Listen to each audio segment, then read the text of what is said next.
My name is Rick Segal. I'm originally from Ohio, and I went to the Ohio State University, which at that time was called Ohio State University, and I was an Asian history major. Early on in my college career, in the beginning of my sophomore year, my major advisor and a cousin of mine who was a history professor said, "Do you want to do history for a career, or do you want to do it for, just have fun?" And so I sought other occupations, and my brother's roommates were hockey players from Canada, and one of them was the first international PT student at Ohio State. He said, if you like science and math and people, then PT's for you. So that's how I got started, and I was fortunate to get into PT school because I was not a lifelong, planning on being a PT, but I got in, and I really enjoyed PT school. And when I graduated, everybody said, please be a PT for a while before you decide to go to graduate school. So I went to DC, and I was a PT there for 3 years. But I knew I wanted to go back to graduate school. And in particular, I wanted to do something in neuroscience because although I had good teachers at Ohio State, they stumbled on some of the background. And so I thought I would want to do research so if I taught, I would know the real thing. So I ended up going to the University of Virginia, so I'm a Wahoo, and had 4 great years there doing basic science. And we did some very important, interesting work in studying of control of eye movements.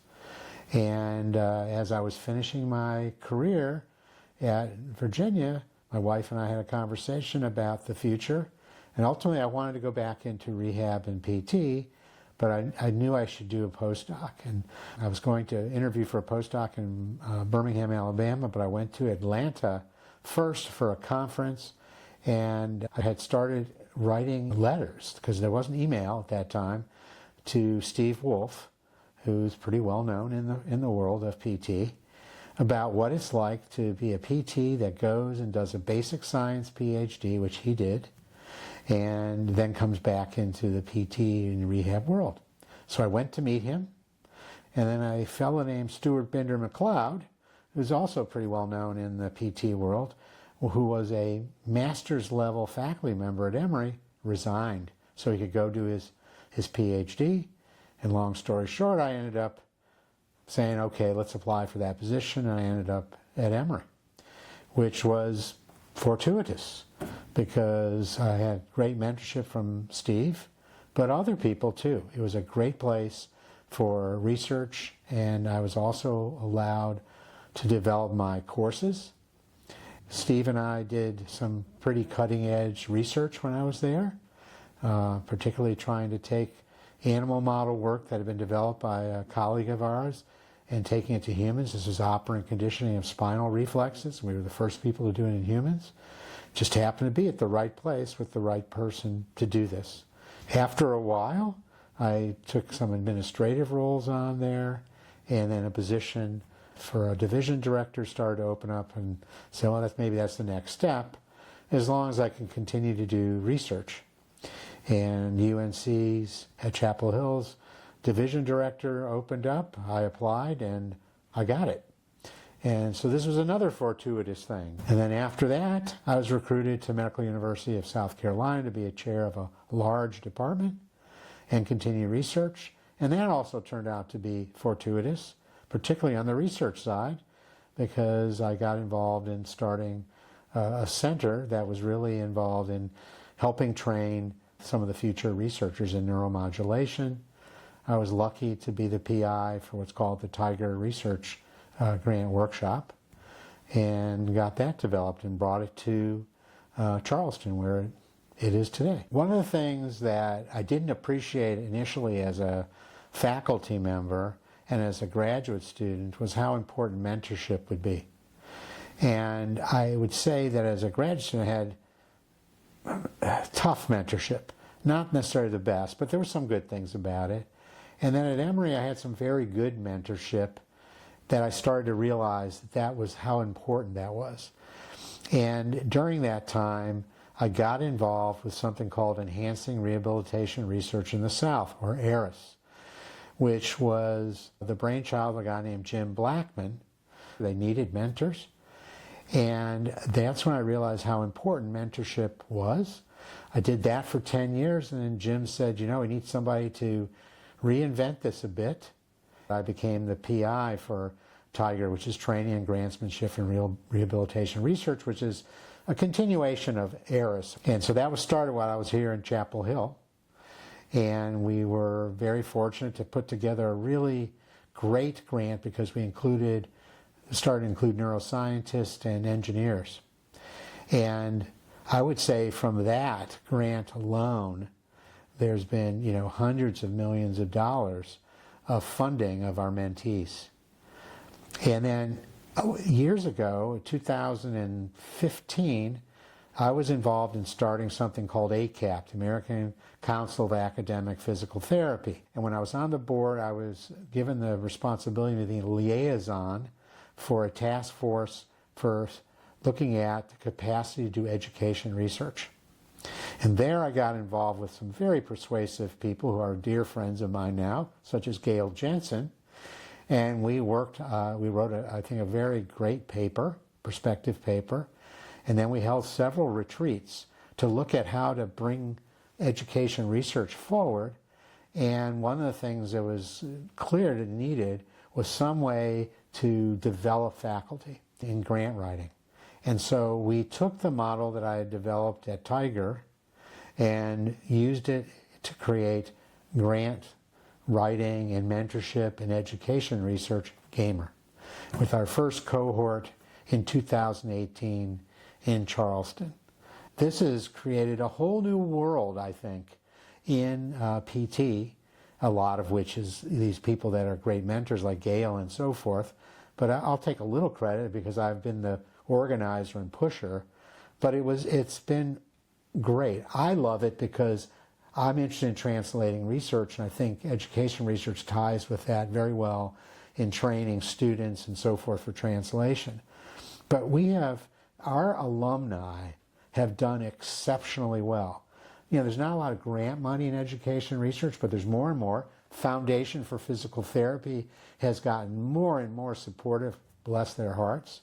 And we now have grants that these people can go for. And so the mentees have been amazingly successful. So looking back at all the mentees from TIGRR, either my personal mentees or mentees of the program, and the mentees of GAMER, and mentees related to a center that we started in neuromodulation at Medical University of South Carolina, I'm guessing those people with personal grants and people that have come out of these grants and their research, it's got to be close to $500 million in funding. So when you look back, that's really important. Mentorship is our highest calling. We need to have the next generation be better prepared than us. The foundation grant, so the person that was really my contact for that was a guy named Steve Rose. He was a phenomenal mentor. The people that surrounded me were great mentors. And that grant allowed me to hire somebody that could help me with the work. It gave me validation of ideas. And although it was a small amount of money, relatively small to these days, it was a big amount for the foundation. And the responsibility I felt to do a good job with it was huge. But it gave me the impetus to get rolling. So I'm forever grateful for that grant. So the foundation, you know, everybody can look at their statistics. What they have put out in money has generated incredible amounts of money and helped so many people's careers. I mean, it's unbelievable. They're the best of all the foundations that I've had to deal with. Certainly anyone that's associated with the profession, they're hands down the best. I think they're really good at it. You know, they're smart and they listen. And they've done things that, you know, when it's time to make a huge investment, they do it. I see it being really important in 2 or 3 ways. One of the things, we have an expansion of programs and number of students, which is tough on faculty to develop research labs that are, you know, are equipment-based, and they're going to try to get a lot of NIH grants, and so it's hard to do. But education research opens up a lot of opportunities for faculty members in PT that are not as expensive, that are very collaborative, that can be easily interinstitutional, and that are really important for our future as a profession. I think where education research is going to play a lot is helping us help students translate research so that practice changes. Because if practice doesn't change and not in an evidence-based way, we're not going to be reimbursed enough so that we're going to get the top students, because the salaries can't go up unless reimbursement goes up. So I think education research is going to play a role in there. It's also going to help us, I think, guide how we move forward. We have a lot of hybrid programs now. Will education research give us some input as to what is necessary to have these new models work well so that we continue to be a viable profession? And so I think that's got a key role in it. Yeah, I think two things. One is make sure you're getting the best mentors and don't settle for less. And go, be at some institution that can do the things that excite you. And then develop some tough skin and realize that you learn from not getting a grant, or you learn from the criticisms that you might get, and take those. It's peer review. Peer review is not supposed to be something to bash you, but it's something to help you. So get the best help in mentors, be at the right place, and realize that most people who are providing you feedback on grants are trying to help you. And if you stick with it, your funding will come and your career will be great.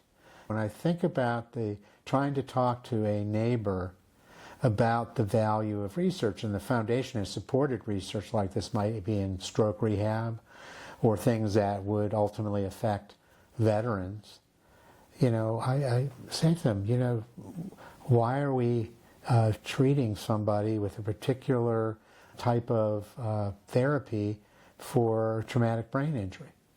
That's because of research. And people that have done a lot of that research got foundation funding, because that's one of the best ways to start. And now, hundreds or thousands of veterans who had mild traumatic brain injury, now their families stay together more often. One of the great things of my life is that my wife and kids are tied with people from my career and their kids. And we are friends. And that you have this family, and to think that you can have that kind of family with your family is beyond belief. My memory will be of all of this, is that I was able to do things like that and have a wonderful life and a wonderful career.